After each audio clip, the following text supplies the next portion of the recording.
let's stay on issues relating to Ghana's debt crisis because the United Nations Development Programme is equally raising red flags over what they describe as bias on the parts of three of the world's biggest credit rating agencies against some African countries, including Ghana. In its latest report on lowering the cost of borrowing here in Africa, the United Nations Development Programme says the continuous downgrade of Ghana's economy is based on, quote, less subjective assessment, and is costing the state and other African countries some $74 billion US dollars. With this amount saved, it is more likely that Ghana may not have signed up for the program with the International Monetary Fund. Member of the research desk, Kofi Ajay, will be joining us later on. But I want to bring in now, of course, Richard Kojinyako, who's also been taking a look at the document. Richard, just help us to break down the issues. We start off first with the ratings agencies that are being cited in this report. What does it say? The agencies cited includes Moody's, Fitch, Standard & Poor's Global Ratings Agency, which are all being criticized of operating more or less an oligopoly, where a few companies exert significant control over the financial or capital markets.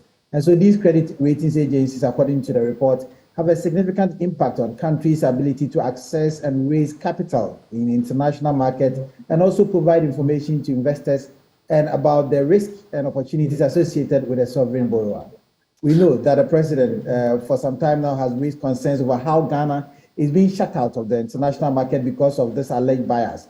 What was his reason for this? And I bring you the reason that the president at the United Nations General Assembly began what some describe as his campaign against what he terms as bias by the rating agencies. Just last week, he reinforced the argument with a harsh tone that these agencies that used to hold Ghana favorably in the capital market has been reckless in the recent downgrades.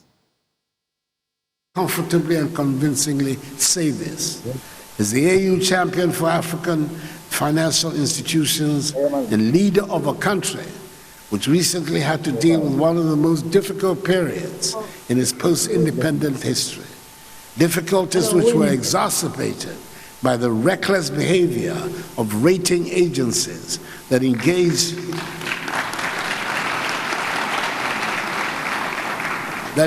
in pro-cyclical downgrades, shutting Ghana out of capital markets and turning a liquidity crisis into a solvency crisis. Afri-Exim Bank, under its counter-cyclical response mechanism, provided timely support to help Ghana navigate the macroeconomic management challenges worsened by Russia's war of aggression in Ukraine in an orderly manner, when suddenly we realized we were alone. So this was the president raising the concern earlier. Is it the suggestion from the United Nations Development Programme that, look, the fact is our economy is not in the best shape? So what's their suggestion? That Fitch, Moody's, S&P, they're not being fair to us? What's really the case? Blessed, not entirely. The focus is that the credit ratings agencies' home bias and pro-cyclical ratings for the UNDP, they say, must be addressed. They're being urged to do away with the discretionary and idiosyncratic actions and instead implementing a consistent and publicly documented methodology and model-driven assessment of countries' debt with attention to regional nuances and each national economy's macroeconomic priorities. Well, on that note, I just want to bring this up because we've been speaking to the regional director of the United Nations Development Programme for Africa, Homa Isiakonwa, and here are excerpts of that yet-to-be-aired interview when I sat down with her on the sidelines of the Afri-Exim annual meetings. It's an issue, but there are ways to make finances cheaper for the continent. That's something we have to look at, and we've been looking at it at UNDP. For instance, we just did a study on the cost of borrowing and the credit rating bias that puts African countries at a disadvantage. If we can deal with that, you save $75 billion a year for just 16 countries that we surveyed. Are you saying this is becoming a reality? Because our president raised that during the Afri-Exim meetings where there's this continental push for our own standards and ratings.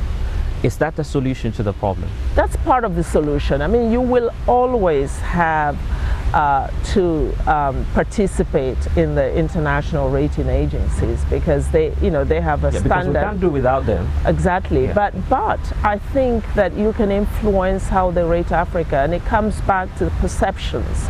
A lot of it is really perceptions. I mean, there are facts and there's a reality that you have insecurity in some cases and you have foreign exchange volatility in other cases. Yeah, don't get me wrong.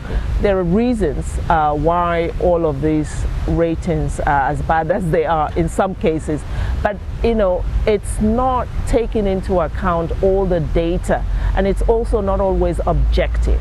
Some of it is subjective. We know that there is, this country, Ghana, is surrounded by countries that are in violent extremism situations, so it must be risky, to invest in Ghana. No, don't do that. Take Ghana in its own right in terms of what it has to offer and what its potential is, and do that rating based on some objective data. Right? And if you did that, many African countries will not end up in the junk basket, and that will help also increase investments, because if you look at the ratings, investors also are put out. Yes. Right. But I don't intend to dwell on that. The concern here is that if you look at the facts on the ground and compare them to the ratings that we have, and I'll use Ghana for example because we're here. We're heading for an austerity plan with the IMF, for instance. That's a reality. We're out of the market, and it's because of some policy measures that did not go right. So where's the bias really that you're pointing to?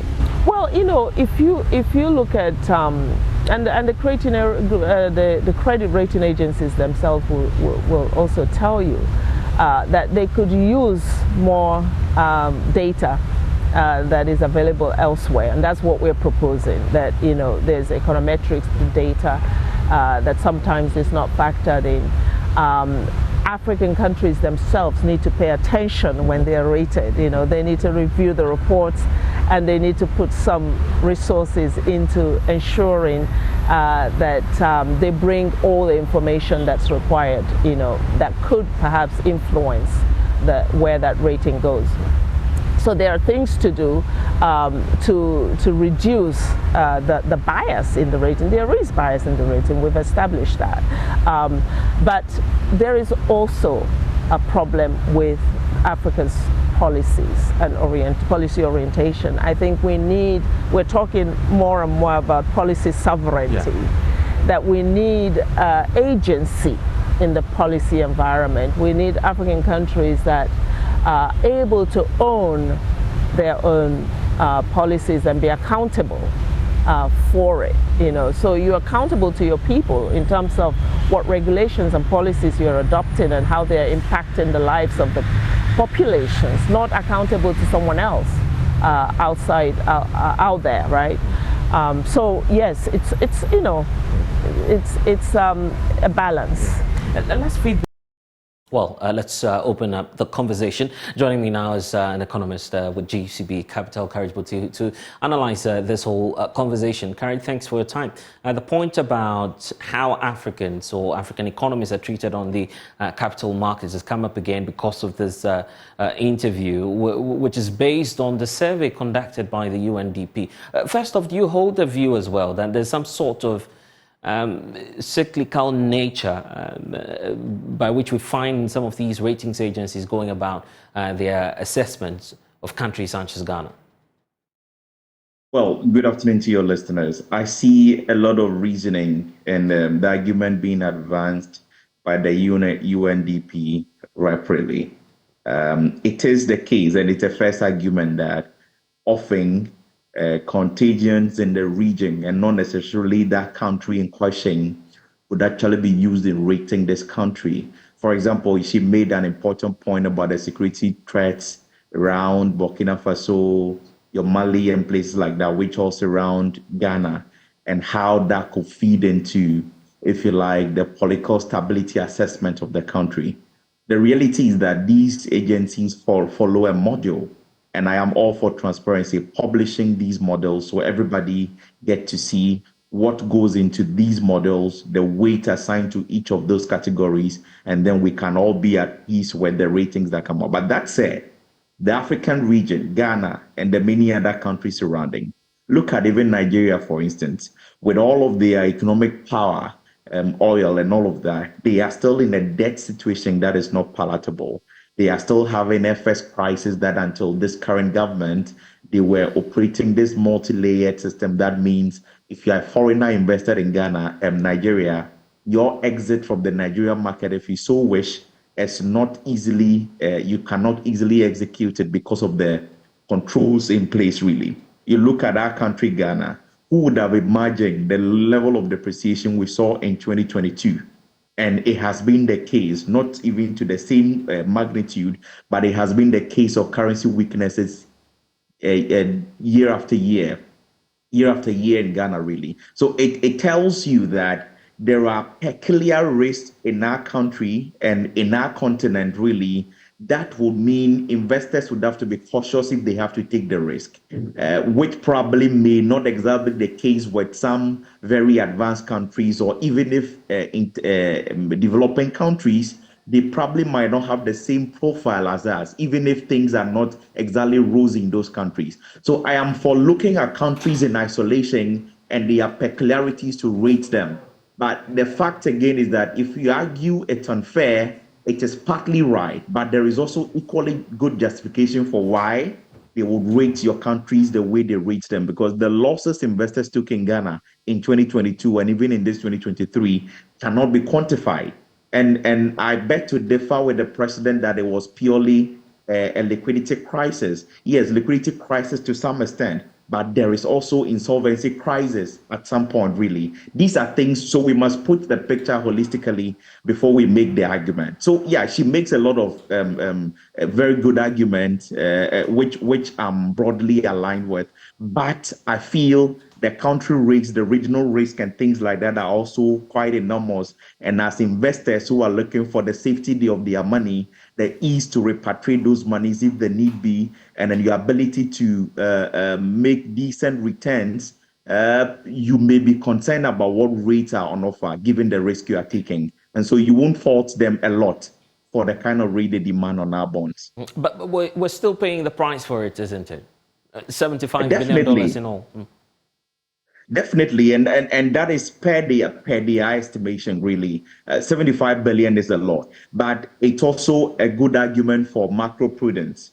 I mean, how we manage our finances all this while, the arrears we accumulate every year, the kind of debt we contract, and how the debt we contract, what projects they go into, the returns on those projects. It is my argument that if we are borrowing as an individual, as a government, as any entity, the idea is that the returns on the project you use your borrowed funds for to be able to service the debt. And that is not the case, in Ghana. We are running primary deficit, which means that our earnings is not even enough to take care of our non-interest expense, really. And so we even have to borrow to take care of wages and salaries for people who are supposed to be working and bringing money into the kitty. So our fiscal management is actually under question.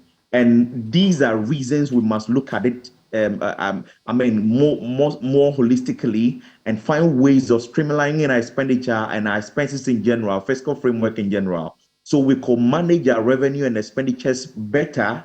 And that is where we could begin to make savings that will reduce the amount of borrowing we go for. And when we do borrow, it should be going into commercial projects, social projects that have immediate return or have potential of generating return in the future, and not just into the recurrent expenditures that we normally borrow to feed the budgets, really.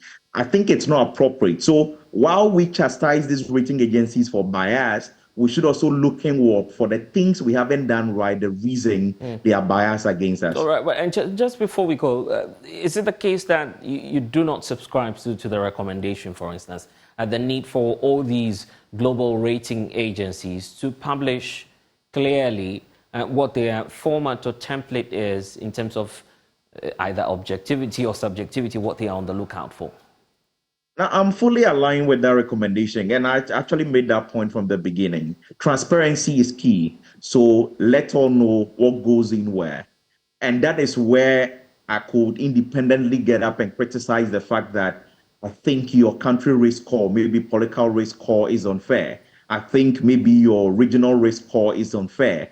Or maybe this or that metric that you are scoring based on XYZ, the parameters that go in there can say it's fair or unfair based on that transparency. As it stands, we see the overall rating, whether it's a CCC or a B or something, whatever it may be, and an outlook, and they give you some macro and then country parameters they use, but without really seeing the model and what weight each category carries. So if that transparency is there, we can all see what goes into the model, what weight is assigned to them. Then as an independent analyst, you're able to say, I think this categorization is unfair because XYZ.